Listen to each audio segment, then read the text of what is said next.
face it, the last couple of years have pretty much sucked with COVID being in our lives. Thankfully, no one I've known had serious issues with it, but I'm sure some of you haven't been so lucky.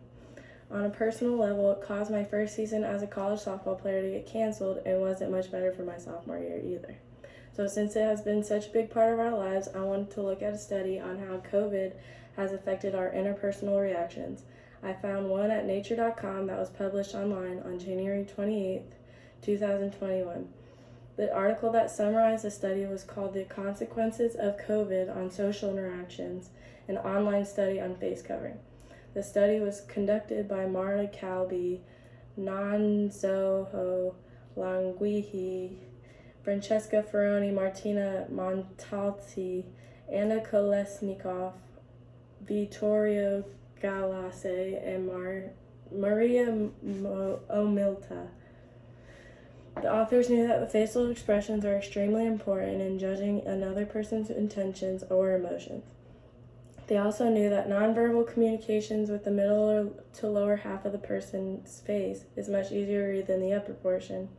The study took place online in Italy and wanted to find out how mask covering or mask wearing, which obviously covers the middle to lower portions of the face, affected people's ability to judge other people's emotions. The study used 96 volunteers, which consisted of 47 females and 49 males, with more people participating in the 25 to 55-year-old age group than the over 55 and younger than the 25 groups. The study also included that people from the same regions more than others. The study had 12 people, 6 females and 6 males, cover their faces and give a happy, angry, and normal expression. The face covering that were used were a mask and a scarf. Expressions were randomly shown 4 times, and the participants were asked to answer some questions regarding their thoughts on what they saw.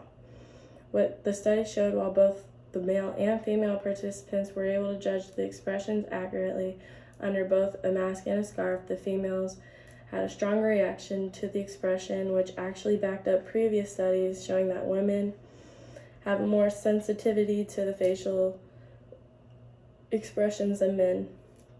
It also showed that when people judged a happy expression, they were more likely to not have an issue with social distancing compared to the angry or blank expressions.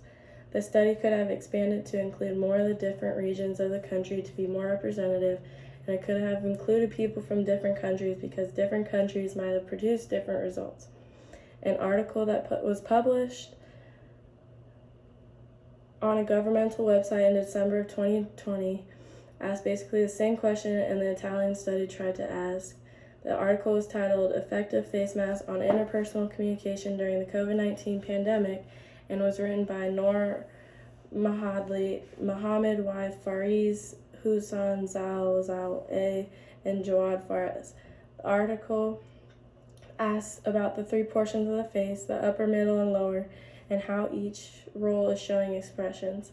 It also mentions that the use of masks limits the ability to see the middle and lower portions of the face. The interesting part of the article is that when people are not able to see the middle and lower part of the face, they tend to focus more on the eyes of a person to determine the emotions that are being shown. This could explain why the people in the Italian study were able to figure out the expressions of the people as easily as they did. The article goes to mention that the use of eyebrows and upper cheeks should be used more to determine nonverbal cues and the masks are being worn. It also says that they should look at body language as well, which makes sense. However, the article also talks about how children recognize such emotions as fear and anger using the lower face, which also could affect the development of their interpersonal skills in the future, but long-term studies are not available. It also talks about how people with hearing disabilities really rely on the reading lips with the person they're speaking to does not know sign language. It could lead them to feel ostracized. So it seems that even though we have been covering our face for almost 2 years, our friends, families, and other people we interact with, for the most part, are still able to see and observe our emotions accurately. However, we still need to pay close attention to those who rely on seeing the bottom half of our face to communicate and interpret our emotions. Thank you for your time.